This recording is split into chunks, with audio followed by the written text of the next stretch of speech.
Donc bonjour à tous. Donc aujourd'hui nous allons voir comment obtenir une forme modale à partir d'une fonction de transfert. Donc l'objectif est le suivant.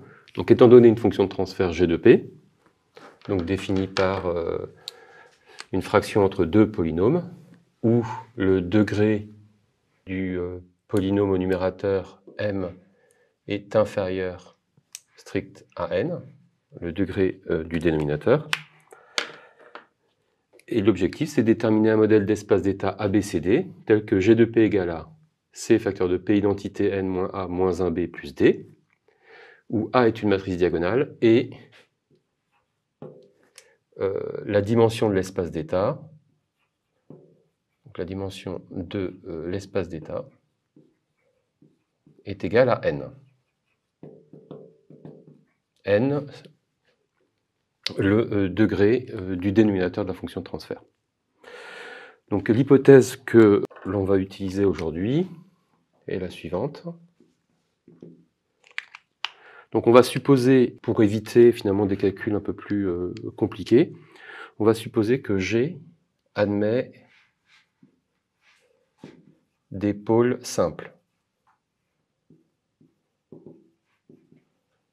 D'accord? C'est d'ailleurs des pôles de multiplicité égale à 1, ce qui va nous permettre d'obtenir une matrice diagonale. Alors la procédure pour faire ça est relativement simple. On va s'appuyer sur la décomposition en éléments simples de la fonction de transfert, et on va s'appuyer là-dessus pour créer des états, et ensuite découvrir la matrice A, la matrice B, la matrice C.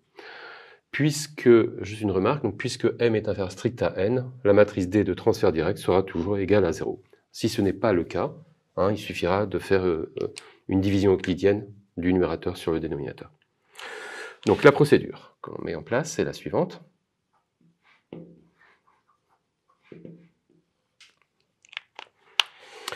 Donc, on va supposer que la fonction de transfert puisse être mise sous forme d'une somme d'éléments simples. Et donc, on va partir de G de P. On sait par le cours et par une vidéo précédente que G de P peut s'écrire comme étant une somme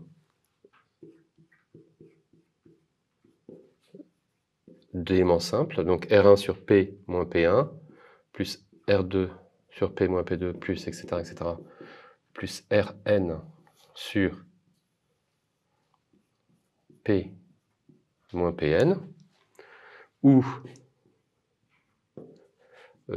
les PI, ce sont les racines du dénominateur de G de P, les pôles,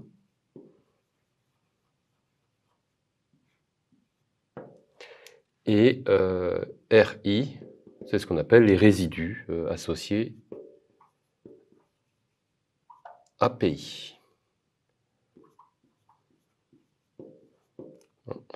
Un résidu associé à PI. Donc c'est notre point de départ. Donc on suppose que la fonction de transfert puisse s'écrire comme étant une somme d'éléments simples, et à partir de là, on va pouvoir calculer Y. Donc on suppose dans ces cas-là que Y, la sortie, est par définition égale à G de P que multiplie U de P, c'est-à-dire, si j'utilise cette expression-là, G de P que multiplie U de P, donc ça va être égal à R1 sur P moins P1 que multiplie U de P, plus, etc., etc., plus Rn sur P moins Pn que multiplie U de P.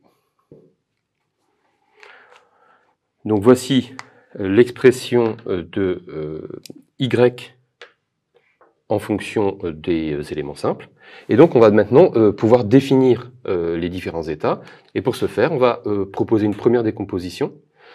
Alors il va falloir d'abord factoriser les différents résidus.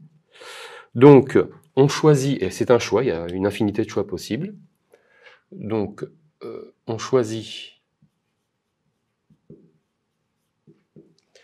BI et CI qui appartiennent à R, tels que RI égale à CI que multiplie PI. Donc il y a une infinité de choix possibles pour un résidu donné. À partir de là, je peux écrire Y de P de la manière suivante. Y de P égale, donc c'est égal à C1 B1 U de P sur P moins P1, plus, etc., plus Cn Bn U de P sur P moins Pn. À partir de là, je vais pouvoir définir dans l'espace, je vais pouvoir définir dans le domaine de la place un certain nombre d'états. Donc je choisis de définir les états comme étant cette expression-là. Donc ça, cette expression-là, je vais l'appeler x1 de p, etc., et celle-ci jusqu'à xn de p. Donc, on a finalement, quel que soit i appartenant à 1 n, on obtient le résultat suivant. xi de p est égal à 1, est égal à bi sur p moins pi u de p. Et y de p égale à c1 x1 de p plus, etc., plus cn xn de p. Il suffit maintenant de trouver les expressions temporelles de ces différents signaux exprimés dans le domaine de la place, et on obtient ainsi le résultat suivant. On obtient donc x1 point de t, ça va être égal à p1 x1 de t plus b1 u de t, etc., jusqu'à xn point de t égale à pn xn de t plus bn u de t. Donc voici pour la dynamique, auquel j'ajoute la sortie y de t comme étant la somme pondérée par les coefficients ci, donc c1 x1 de t plus, etc., plus cn xn de t.